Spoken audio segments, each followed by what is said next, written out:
Senator, you were just briefed, your Intelligence Committee. You asked for details on these 5 detainees. Here's the question. Were any of these 5 involved in killing Americans?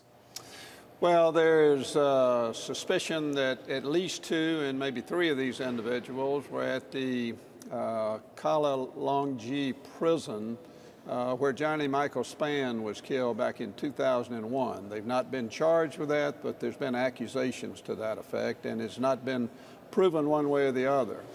Here's what we do know, though. Well, these individuals were involved at a very high level, a planning level, in both al-Qaeda as well as the Taliban.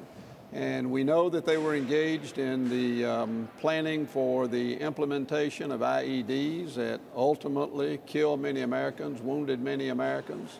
We know that they were involved in the financing of operations, maybe even some of the more public terrorist attacks that we know about now.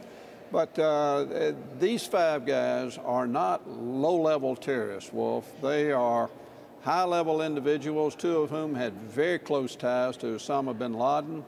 The other 3 have very close ties to Mullah Omar. There's a lot of celebrating going on in the Mullah Omar household tonight, I assure you that. Mullah Muhammad Omar is the leader of the Taliban, who's still on the loose someplace. We know that Tony Blinken, the Deputy National Security Advisor to the President, called the chair of your committee, Dianne Feinstein, to apologize. That's what she says. Did he apologize? Did anyone from the administration apologize to you as the ranking Republican, the ranking member on that committee?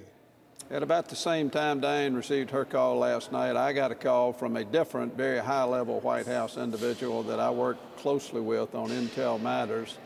And they did issue an apology that they didn't let us know, not 30 days in advance, but at the same time that the release was taking place. So yes, they have apologized. What was their explanation? Were they afraid you or somebody on your staff would leak this information? Was that their concern? No, the statement was that this individual said that they just were unaware until yesterday that I had not been called. And that's just extremely unusual, Wolf. There's a list down there of a very few of us that do receive these advanced phone calls, and it's hard for me to believe that both Dianne and I, both of whom had objected vigorously in writing as far back as 3 years ago to the President as well as to Secretary Clinton about the release of these prisoners, that we were the 2 that failed to get the phone call. Kind of interesting. We're being told that for whatever reason, Sergeant Bo Bergdahl left that base in Afghanistan 5 years ago on his own. Have you been briefed on the circumstances surrounding his disappearance? I have, and I've actually reviewed the file, and the problem with it is, Wolf, that not many people have had a lot to say about what happened up until the last day or 2. And the information coming out of the members of his platoon is very interesting, and is something that is not contained in any of the files relative to the disappearance of Sergeant Bergdahl. We will have additional briefings on that issue, and I expect the DOD will interrogate Sergeant Bergdahl to the point to where they think they've got sufficient information to hopefully figure out exactly what happened. And they may or may not pursue it further than that. But as of right now, I think it's speculation on my part to say that he did anything other than walk off, and I don't know the circumstances under which he walked off. Have you been told, Senator, that American troops were killed as a result of searching for Sergeant Bergdahl? Yes. Yes, that's the truly unfortunate part about it. I think that's been pretty well confirmed now that at least 4, maybe 6 individuals were killed during the process of searching for him. So if you had been making the decision, what would you have done with him? Would you have just left him there, or would you have made this trade?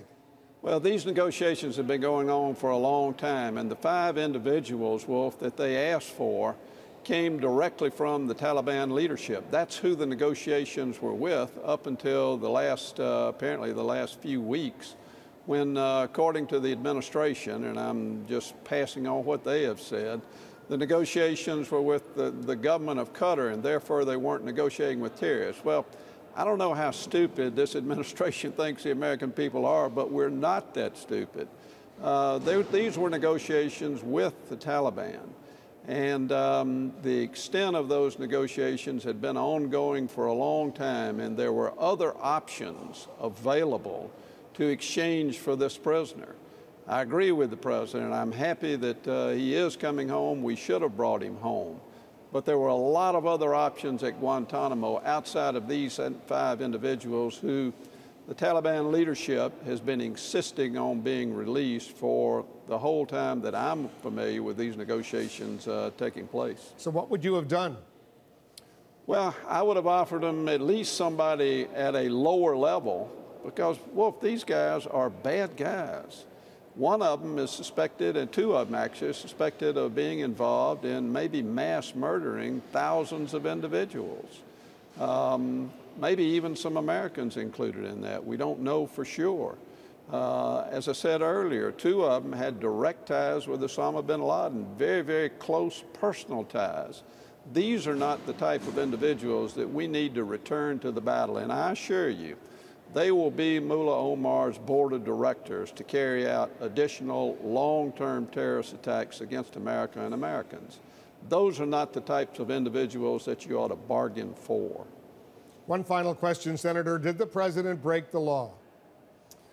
Well, what the president did was he certainly violated the law. Now, his position is that the 30-day requirement that was contained not just in one law that we passed, but 3 laws that we passed, the 2012 Intelligence Authorization Bill, the 2012 Defense Authorization Bill, and the 2014 Defense Authorization Bill, all contained a provision that required, and it was a very lengthy and detailed provision, that the president must give Congress 30 days notice before transferring any prisoner.